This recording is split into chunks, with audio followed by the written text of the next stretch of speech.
Welcome back to Cask and Point. Today is day 16 of the New Era Bourbon Club Advent Calendar, where from December 1st through December 25th, we'll be trying 25 fun, funky, mysterious samples. We're going to give tasting notes, we're going to rate it, we're going to guess what we're having. At the end of the video, we'll find out exactly what we had. They're all blind. Let's have some fun.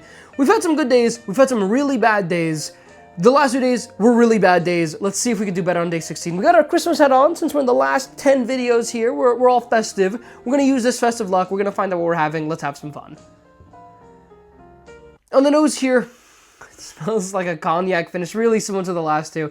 So I'm going to go ahead and say that they're rye whiskeys. So the last two were both cognac finished bourbons to me, and they both ended up turning out to be rye whiskeys that were like 130 to 135 proof. So I don't have a ton of experience with rye. I'm mostly a bourbon guy. I think this is a rye whiskey. There are some sugarcane on it, there's some seagrass on it, the typical rye candy flavor notes on here, but there's definitely a strong plum and fig note, definitely a little bit of grape on this one, some cinnamon, a little bit of oak, a little bit of vanilla. Overall, it smells good. It smells pretty hot. It kind of just smells like MGP though. I can't tell if it's bourbon or rye in actuality, but this doesn't smell like Kentucky. Like this smells like, I don't know, a little cheaper Kentucky, which to me is Indiana, which to me is Lawrenceburg, Indiana, which to me is MGP whiskey. Let's try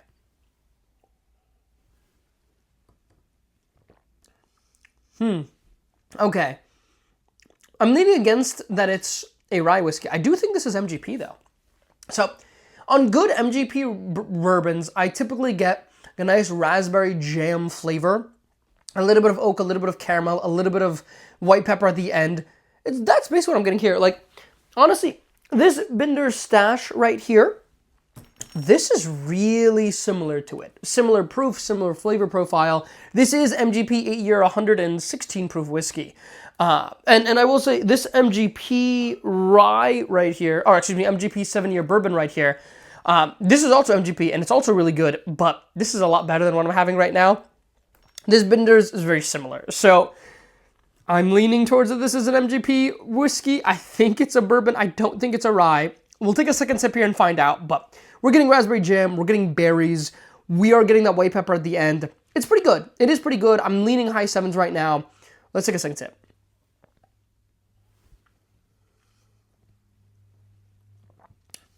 I'm still leaning MGP. There is some tardiness on this. Definitely some dark berries there. And definitely, it starts out with like a flash of bright red fruit, gives you some raspberry jam, gets into a little bit of berries, some blackberry, some blueberry. And then it kind of takes you out with this hot toasty oak with some white pepper, with some caramel. It's good. It's actually very good. It's going to be at least high sevens on this one. I really enjoy that. I think this is very similar to the Binder Stash. I don't think it's that similar to the Mary Pingree. The Mary Pingree is just so good. But I'm really thinking this could be it. Like this might have to be my actual guess here. I'll put this back, but this tastes to me like around 115 proof, around 8-9 year MGP bourbon whiskey. That Binder Stash is the most similar thing that I've had to it.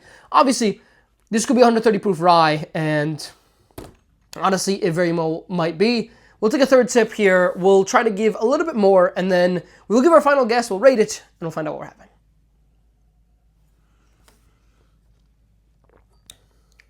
No, to me, that's bourbon. To me, it's sweet. It's bourbon. It's jammy. To me, that tastes like the Binder Stash. To me, that tastes like New Era Bourbon Club's Binder Stash pick. That's 8 years, 116 proof.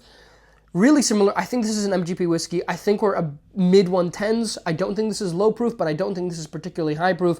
I don't think this is young. I don't think this is old. 8 years, 116 proof. That's my guess. I'm guessing that Binder Stash. Let's find out what we're having. I'm going to rate this 7.8. I don't remember exactly what I rated the Binder Stash. Maybe I rated it at 7.9. Today it's a 7.8. Let's find out what we're having. I mean, I have no idea. There are 4 photos and there is some notes. So let's see here. Michter's Barrel Strength. 2022. So I actually haven't had Michter's Barrel Strength 2022. I've had the 2024. So we're drinking this. Let me grab the bottle here. So this is actually a rye whiskey. We're drinking this, except it's the 2022 version. Oh, man. Oh, man. The proof, though, we were exactly right. It is mid-100s proof. It's 112.8 8 proof, actually. Yeah, so the proof was exactly right here. The age was also right. We guessed 6, 8 years. I believe the Michter's are about 6 to 8 years. This is Kentucky, though, and it is a rye. And yeah, I mean, I was guessing rye candy in the beginning, and I just didn't go with my gut here. I should have went with my gut and guessed a mid-110s proof, a 6-year rye whiskey, which is Michter's barrel strength. It's really good. I stand by 7.8. I've had this before. I've had the 2024 before, and I rated it, I believe, a 7.8. So, yeah, totally in line. So, Michter's barrel strength rye whiskey, we'll check the notes here. Barrel 22B534 2022, 112.8 proof. This concludes the trio of barrel strength rye flights. Let's face it, bourbon gets the majority of the love. However, I feel like these three, along with the Belle of Bedford barrel strength ryes, I don't know what that is, I'll put a photo on your screen, are consistently some of the best whiskeys around $100. That's good, yeah, 7.8, I would definitely rate that. I would definitely say this is worth 100, 120 bucks here, which is MSRP.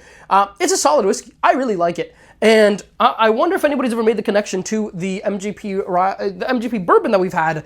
It's really similar. I mean, this to me barely tastes like a rye. On the nose, it tasted like a rye. But on the palate, it tasted jammy. It tasted good. And actually, fun fact of the day. Yeah, I get a little bit more rye on that now that I know it's a rye, but it still honestly tastes like a bourbon to me. I'll be honest, it's really good. I really like Michter's Barrel Strength Rye. I stand by 7.8. I'm glad I rated it, like, basically exactly what I've rated Michter's Barrel Strength Rye in the past.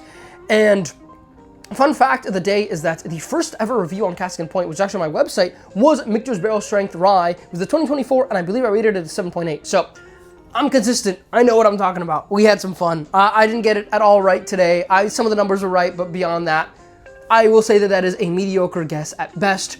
This was fun. I hope you all enjoyed it. I hope you all learned something. If you have a lovely rest of your day, catch you all in day 17.